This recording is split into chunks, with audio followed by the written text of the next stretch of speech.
In this episode, I'm going to explain why stopping a threat with hollow points is actually the humane option.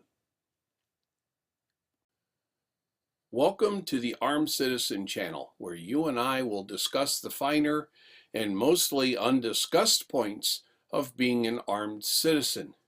If you find my content valuable to you, please like, share, and subscribe, and maybe even drop a few coins in my tip jar to feed my ammo habit.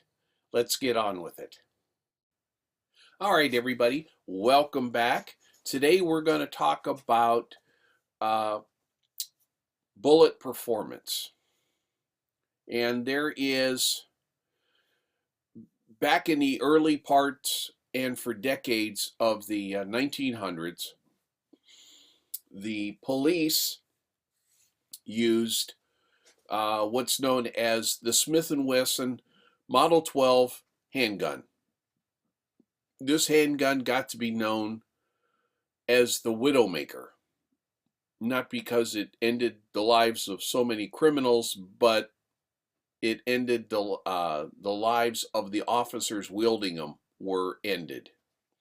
And the reason why is it carried 6 38 caliber rounds of ammunition with 158 lead or 158 grain lead ball ammo. And this ammo, today the equivalent is the full metal jacket or the total metal jacket or practice ammo or range ammo or ball ammo. That's all the different names for the basic full metal jacket. When you use it against a meaty target, what it does is it actually just goes in, goes through, generally goes out, and it doesn't do any major damage to the target going through it. So what would happen is this police officer, faced with a deadly threat, would fire all 6 rounds from his duty revolver into this perp. This means that the perp would end the day with 12 more holes than what he started with. And he would die, but short of a hit to the heart or the aorta, which is an almost instant stop, the criminal was able to live long enough before he bled out to get his hands on the officer and terminate the officer. So this is why, this is one of the reasons why we do not use ball ammo for self-defense. Ball ammo came about, actually there was I think it was 1898, there was a treaty between the different countries to actually use ball or full metal jacket ammo in war. I do remember that the United States was not an initial signatory, but think of this as the Geneva Convention, but before the Geneva Convention. Now, the reason why militaries use ball ammo is because, well, first of all, it's a little cheaper. A 9mm ball ammo is today around 30 to 35 cents a round. A 9mm hollow point it goes for about $1 a round because the bullet is more complex in its engineering and its creation. So when someone is shot with ball ammo, like I said, it goes in, it goes through, it goes out. And while that might stop a person, it doesn't instantly kill them. So on the battlefield, when someone gets wounded, well, what happens? They're not going to leave him out there. If he has been terminated, if he has expired, yeah, they'll leave him out there and take care of the body at a later time once the battle has been won or lost. However, if he's still living, well, then you're going to send at least 2 people out there to rescue him. In fact, we do that even today. Our active duty troops carry what's called an IFAC, or individual first aid kit, and they generally carry it between their shoulder blades on their back. So if one guy goes down, 2 guys will rush to his rescue. The first guy on scene is going to kneel down and take care of the guy. The second guy to rush up there is actually going to grab the first guy's IFAC and throw it on the ground between the first guy and the wounded soldier. So the first guy uses his IFAC on the wounded guy simply because generally the IFAC has been damaged or destroyed on the wounded soldier, so you don't ever get your own IFAC.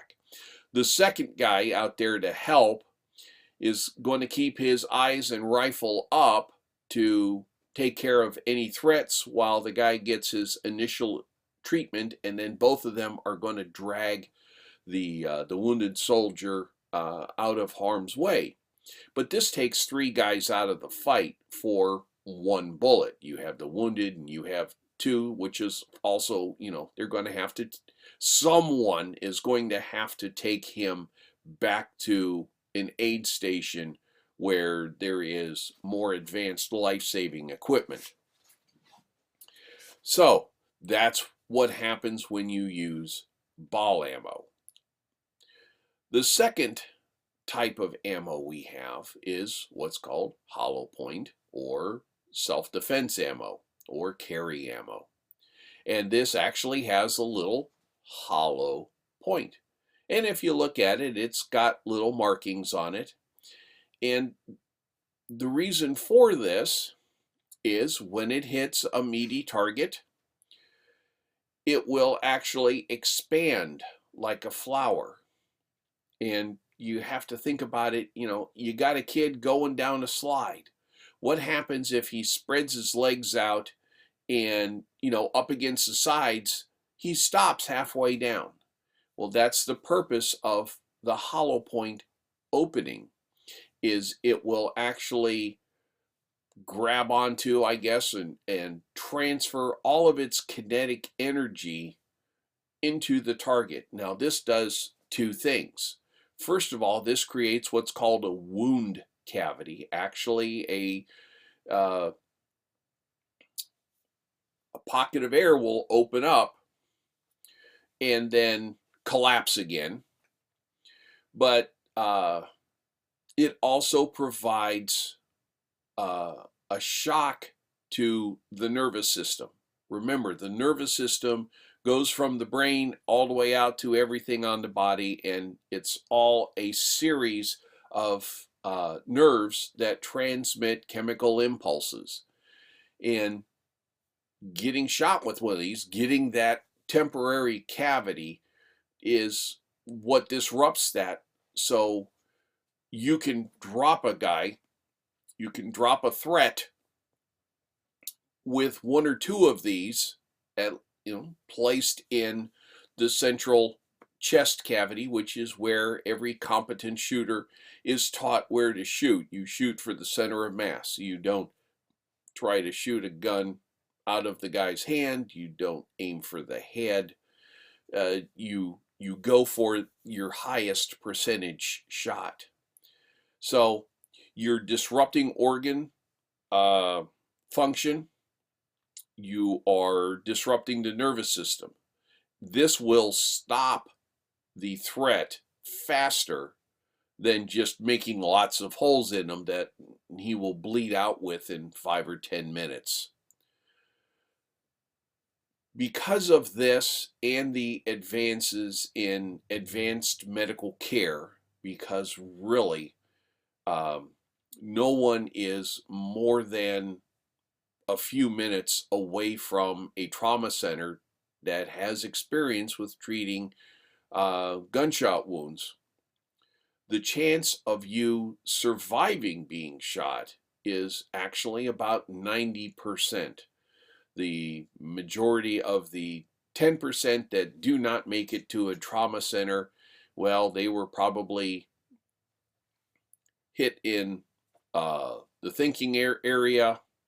They were hit in what's called the apricot, which is actually all the way back here. It's the medulla oblongata that takes care of all your autonomous stuff, like your heart beating, but it also relays all the nerve impulses from your brain. You take a hit there, you're turned off instantly and permanently. Or you actually take a hit right here, which is the heart and or the aorta. You get a ruptured aorta, you are seconds from zero blood pressure and termination. So if you need to stop a threat to yourself or your family, use Hollowpoints. It shows you care about them. Thank you for watching the entire video. If what I discussed here was valuable to you, I ask that you like, share, and subscribe, and maybe drop a few coins in my tip jar to keep me in ammo. Thank you.